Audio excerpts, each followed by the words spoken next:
We all have a story to tell.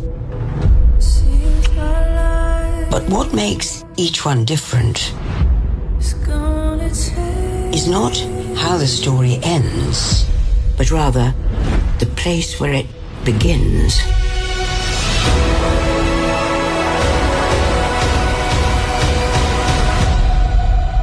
You in?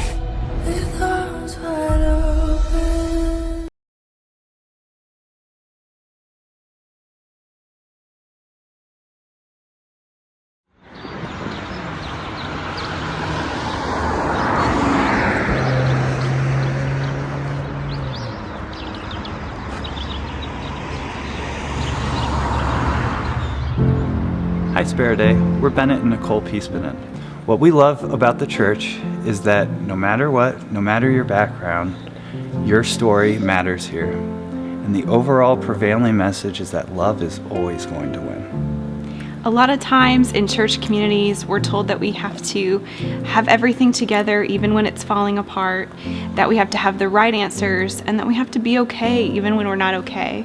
But we've been able to find a home here at Sparrow Day because of a community that loves us for who we are, with no expectations, no judgments. So our hope for you today is that you are able to find freedom and peace to be fully you, just as you are.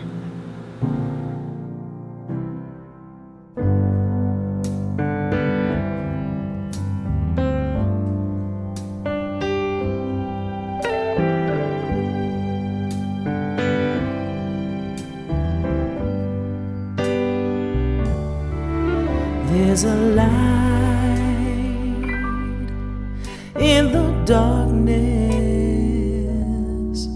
though the night is black as my skin. There's a light burning bright, showing me the way, but I know where I've been. There's a cry in the distance. It's a voice that comes from deep within. There's a cry asking why. I pray the answer's up ahead. Yeah, 'cause I know where I've been.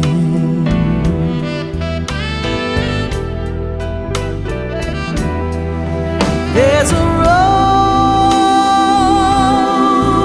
we've been traveling, lost so many on the way, but the riches will be plenty. Worth the price we had to pay.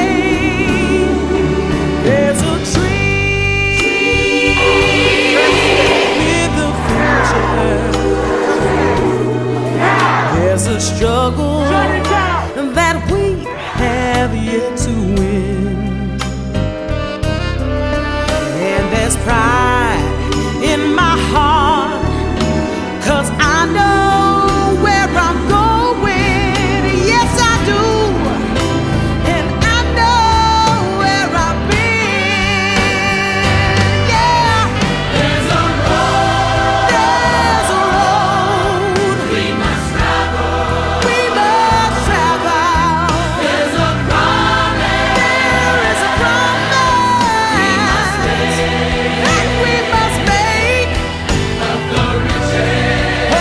But the riches will be plenty. Yeah. Worth the risk and the chances we take. There's a dream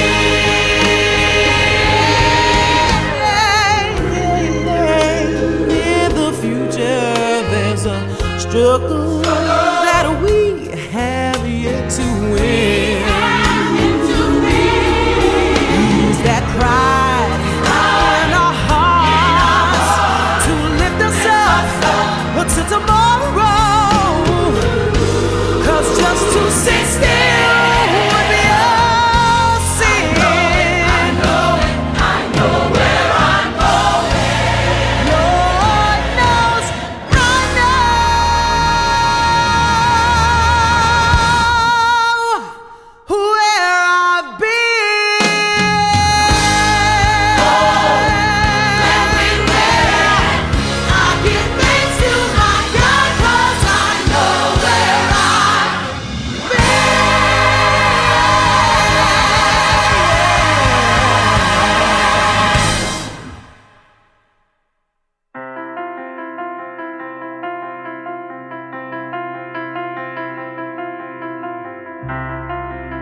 worthy of every song we could ever sing, worthy of all the praise we could ever bring, worthy of every breath we could ever breathe. We live for you.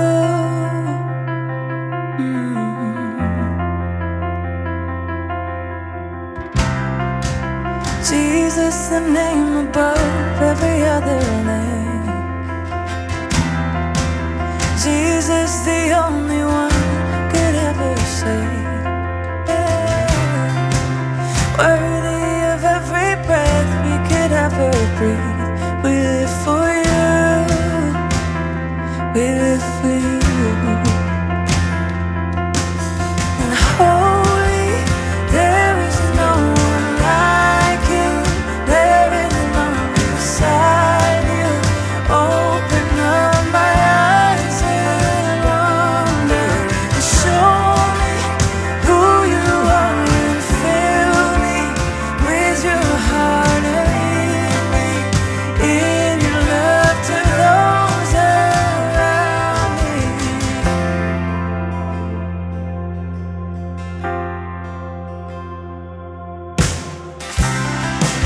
Worthy of every song we could ever sing, worthy of every praise we could ever bring. Yeah. Worthy of every breath we could ever breathe. We live for you. Oh, we live for you. Holy, holy, there is no one like you. There is none beside you. Open up my eyes in wonder. Show me who you are and fill me with your heart and lead me in your love to those around me. Oh, and I will build my life upon your love. It is a firm foundation, and I will put my trust in you alone, and I will not be shaken on. I will build my life upon your love. It is a firm foundation. I will put my trust in you alone, and I will not be shaken. Holy, there is no one like you. There is none beside you. Open up my eyes in wonder and show me who you are and fill me with your heart and lead me in your love to those around me. Lead us in your love, God, in your love. It's the only firm foundation. Yeah.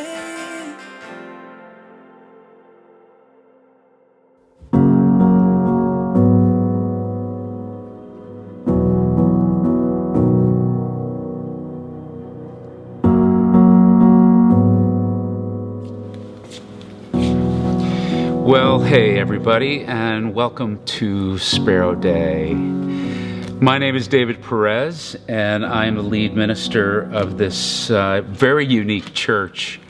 A church that is really talking about reforming, rethinking, reimagining a different kind of Christianity.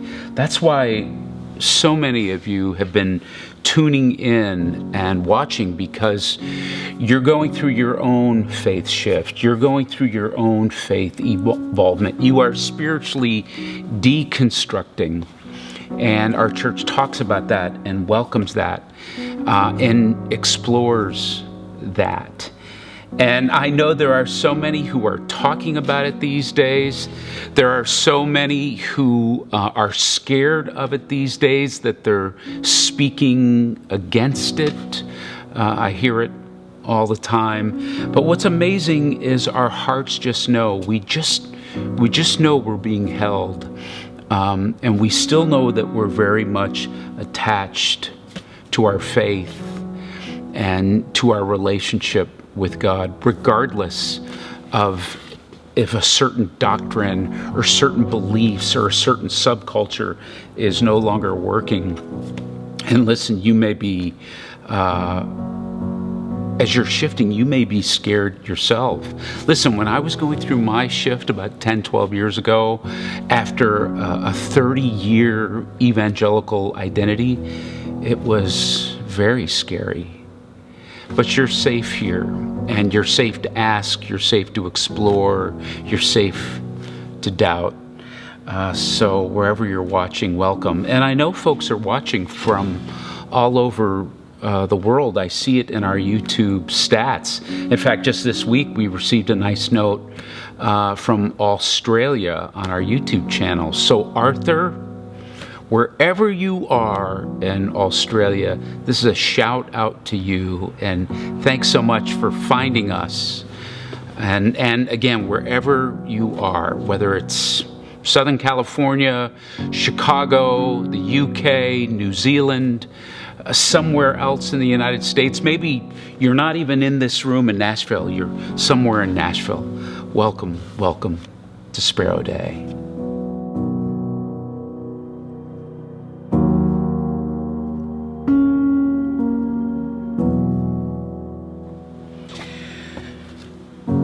Oh man, I just lived one of the hardest days of all of my life just this week, just a few days ago.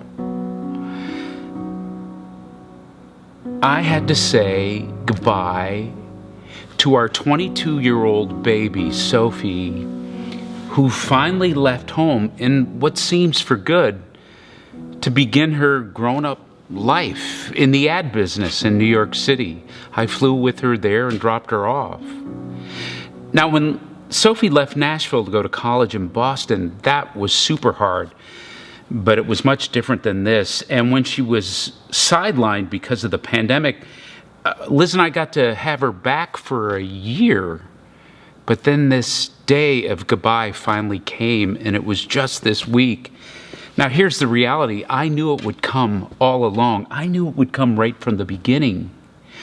You see, Liz and I, we struggled to have children for many years. We struggled with infertility with 5-6 long years. And then finally, through science, we had our son Sam and Sophie back to back. And on the day that Sophie was born, when they called me at the church office and said that Liz's water had broke, I came home to drive Liz to the hospital, and I saw her sitting there in a pool of blood.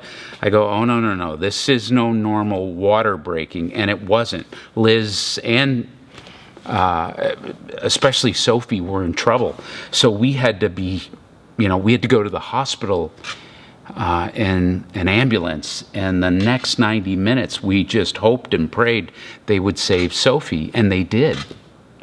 Then Liz and I, right after, we had a few brief hours where we got to celebrate this close call, but then suddenly the nurses and the doctors come into Liz's hospital room, and they say there's more trouble, and now Liz is in trouble.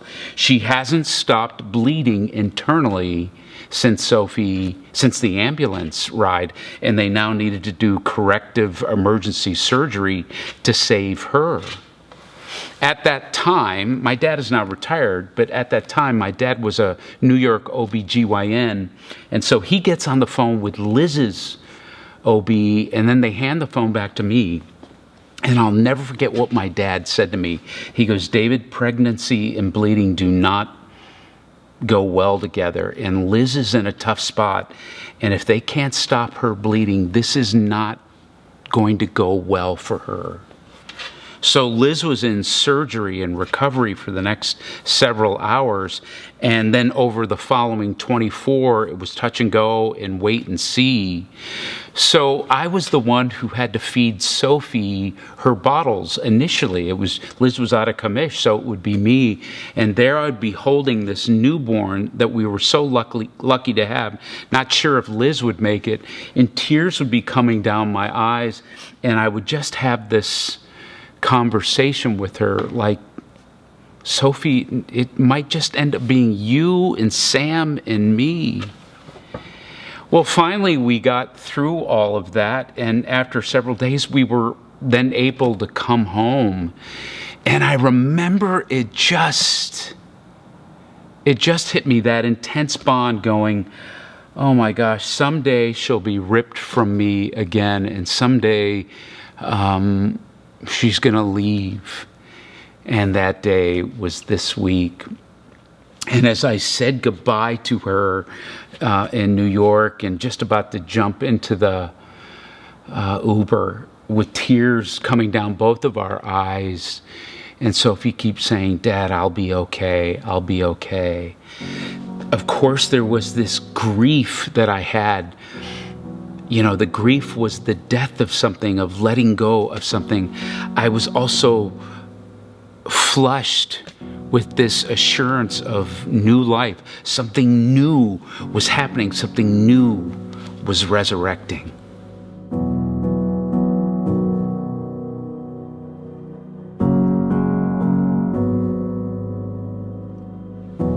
Now, I'm going to share a passage this morning that admittedly is quite difficult for modern readers to grasp. Today is the sixth Sunday of Epiphany in the historic church calendar, and we're going to be looking at this passage where the Apostle Paul is writing to the church of Corinth. Now, all hell is breaking loose in Corinth. That's why Paul is writing them, and he's trying to, in this letter, he's trying to restart their faith. He's trying to restart their relationship with God. He's trying to restart their relationship with each other. And in trying to do that, he's bringing them back to what Christian spirituality is all about, what he believes it's all about. And it's about this attached bond to Christ, this personal bond that's made possible and alive through Christ's death and resurrection.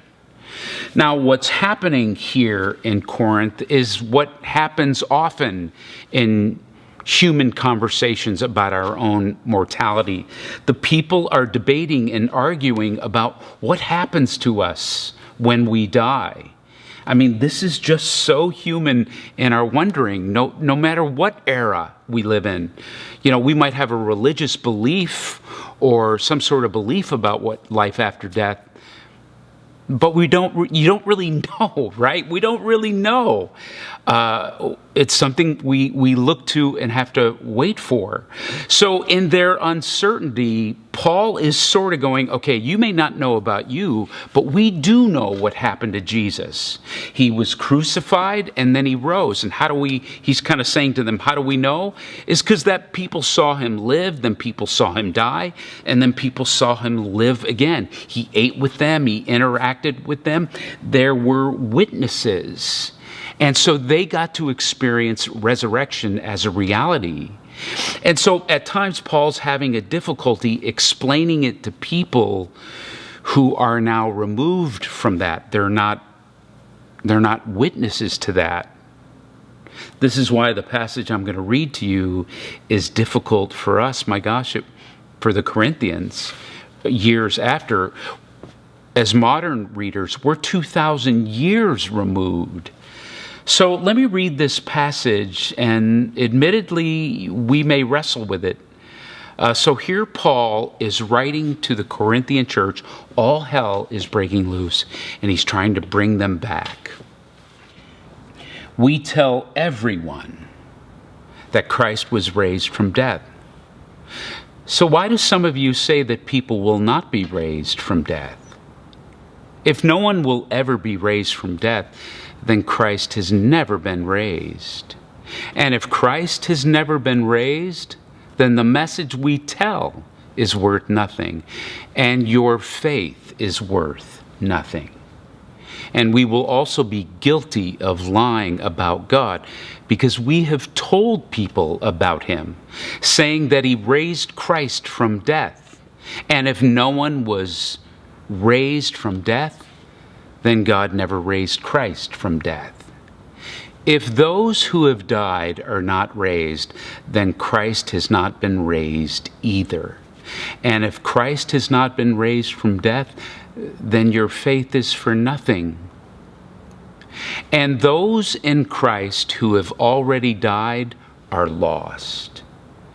If our hope in Christ is only for this life here on earth, then people should feel more sorry for us than for anyone else. But Christ really has been raised from death, the first one of all those who have been raised. Now again, being 2,000 years from this is an extremely difficult passage. And you know, most of us in hearing about Christian resurrection, we were sort of taught that it was this one-time event, this one-time miracle that ultimately proved that Jesus was God, this anomaly. But I believe Paul is taking us beyond this one-time singular event. What he's actually trying to teach the Corinthian church is it's not this event from the past, it's this reality now. Resurrection, life is always moving towards something. Life itself always moves through this cycle of death, waiting, and resurrection. Death, waiting, and resurrection. And I think what Paul is trying to emphasize here, more than something in the past, this is part of our present physical universe all the time. Resurrection is not so much a miracle, an event. It's tethered to this enduring relationship that we experience all the time, that as in our Christian spirituality, that Jesus is the actual blueprint, the guarantee that his life and death and resurrection is the map and model of what is happening everywhere all the time. He was the personified form of it. And in a sense, if you and I can understand that Jesus is that archetype, he was that sacrifice, that stand-in for everything, I think we get much closer to understanding the gospel message. I think this is exactly why Jesus so many times calls himself the Son of Man.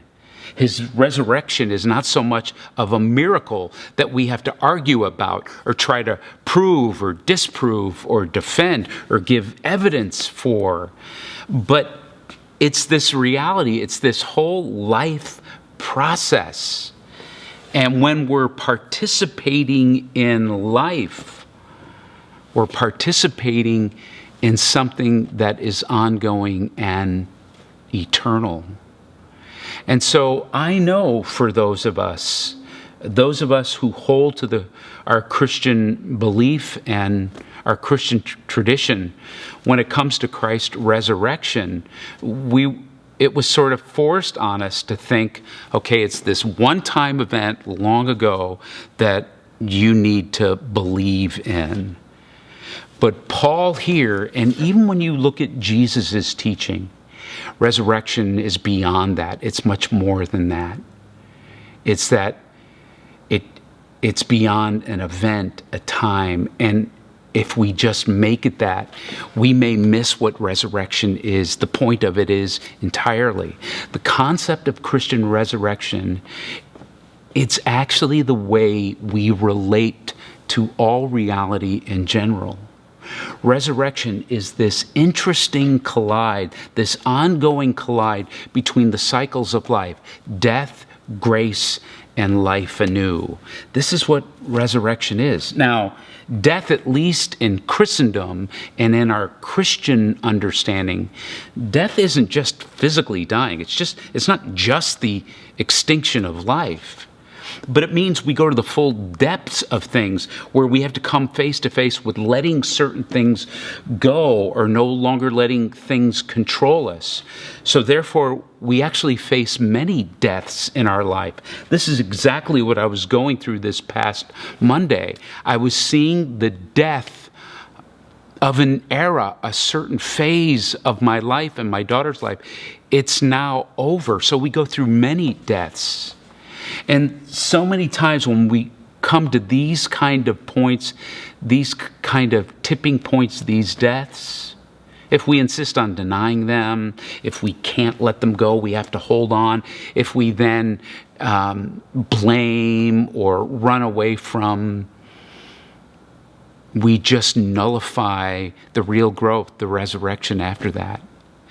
But when you can go into the depths of anything, and you can even go head on to the depths of your own brokenness, your own woundedness, let things go, die there, come on the other side, let go of you holding on. You no longer have to hold on. You suddenly realize that you are actually being held by a larger source. It's not your own. And that's an experience within you. It's not believing in something in a past. You are experiencing resurrection. I think this is what it means when we say we are saved. That's what it means. We're not saved by some doctrinal formula or some creedal pledge. We're saved by being held by this larger source, God, when our reality is transformed, when we experience death and resurrection in our life. This is what I think Christian spirituality is all about. And the miracle of all of it is not some belief you have to muster up about some past event. But the miracle is that resurrection is actually happening in your own human soul. Why? Because the very thing you were convinced was going to destroy you, hurt you, this tragedy, this hurt, this sorrow, this pain, this loss, this injustice, this present death that is bringing you to the bottom of your life, this very thing that you thought would destroy you actually becomes, this very thing that you thought was going to crucify you or did crucify you, it becomes the very thing that resurrects you. And so then resurrection is not believing in something in the past. It's a present reality. You're experiencing it. Bam, there it is in just a paragraph.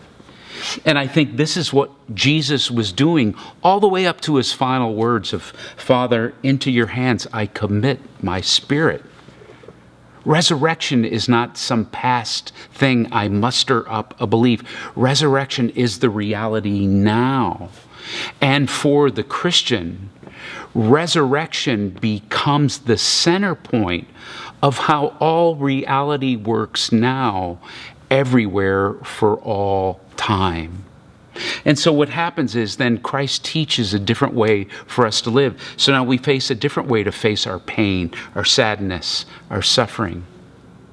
We can either become victims of it, wallowing in some self-pity, or we can, become these religious doctrinaires, kind of quoting our religious formula, quoting scriptures of power and conquering. We can do all that, and all the time we refuse to die to something. We refuse to see the reality of things. We refuse to be transformed by the thing that actually kills us, so to speak, is the thing that actually gives us life. And when you think of the original Execution Friday, Good Friday, and then waiting for Resurrection Sunday, Easter Sunday, there was this great deal of waiting and wondering and guessing and what-ifing. It might be a season you're in now. This is just part of life in the uncertainty. There's always, when you have to say goodbye and let something go, there's always this waiting. There's always this time where we struggle in the darkness, where we wonder, is something worse even looming around us and above us? That's the death of things. That's the waiting. But then there is grace. There is this grace, which is somehow, somewhere, God builds a bridge for you in the darkness. And often we don't even recognize that this bridge is being built to us. In fact, we don't recognize it because we're so caught in the reality, the present of it, we don't recognize it until we actually make it to the other side. Then we're surprised by it. Why? Because all this time we were experiencing the reality of something. It wasn't some belief in some past supernatural event. It was this ongoing experience of death, grace, and resurrection. Somebody else filled in this tragic gap between death and life, and that's Christ. That's Christ. Listen, every religion, our own Christian faith, we all ponder the existential. Is this life? Is this, does it just end? Do I just say goodbye to my loved ones? Does it just end? Is it all over? I mean, every institution, every country, every empire, every monarchy that existed, right? They all passed away. Everything that once was here is now long gone. And so what is born out of our existential hope, even at times our man-made, human-made religions, we're all trying to create something that is eternal. We're all working our best to, please be real. But here's the deal. We don't ultimately carry ourselves across this gap between death and life. It's not our purity. It's not our religious obedience. It's not having correct faith, belief, and thinking. It's not our perfection. It's not anything we can do, any effort on our own.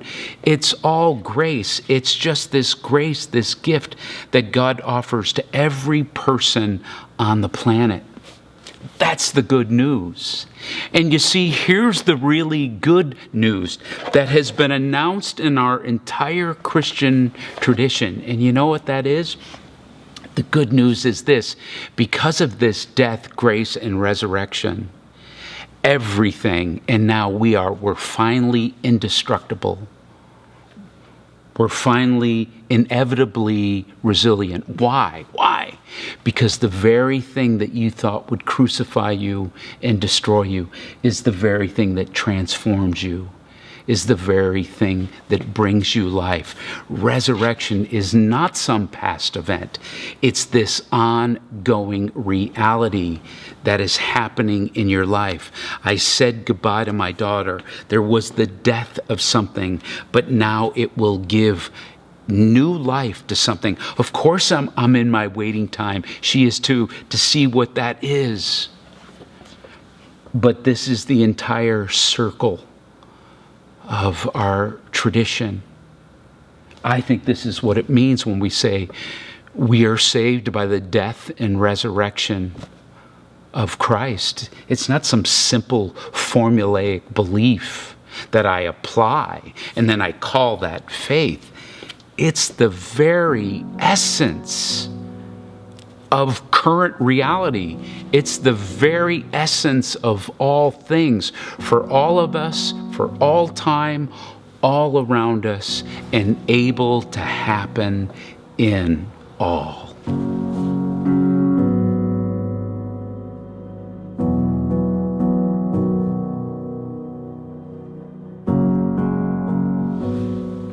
So may you with ears to hear, may you hear new things. May you awaken. May you with eyes to see, may they be opened. May you see what is happening all around you, all the time, everywhere. And may you embrace and awaken to the idea that resurrection announces God's heart and move, and that is to always turn death into life, That is what God does. That is what he does. There it is. That's what God does. With every new spring, with every new life, with every new season, with every new anything, may you experience resurrection as reality. In Jesus' name, amen. I got a lot of lessons left to learn, but I'm not even close. Through my inhibition, I've become quite sure that I love you the most. That this could be the easiest thing if I'd let it, but I'm too afraid of losing it all. 'Cause if I leave everything on the table, then you might break my heart. But I know a love like this doesn't come around every day, and I just can't bring myself to give up right now. Not this way, 'cause I love you and I wanna hold you when we're old and gray. Oh, a love like this don't come around, don't come around every day.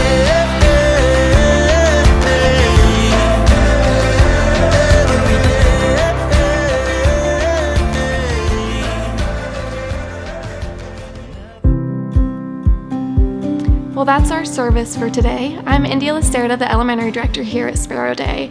And if this place is offering you something meaningful during this time, if this is offering you a space to feel maybe seen or heard or understood in a way that you haven't been able to before, I would encourage you to begin following some of the things that we're doing. So I would encourage you to go online. You can join our newsletter by entering your email on our website, or you can follow any of our social media channels to get to be more involved in what it is that we're doing here as a community. To those of you who have been giving to help sustain the day-to-day operations of this community, we are so deeply thankful. You help us continue doing the work that we're doing. And to anyone who maybe hasn't had the opportunity to do so yet, you can go on our website. There's a tab that says Give Here, which is safe and secure, and you can easily give that way. So I hope we'll get to see you next week. Thank you so much.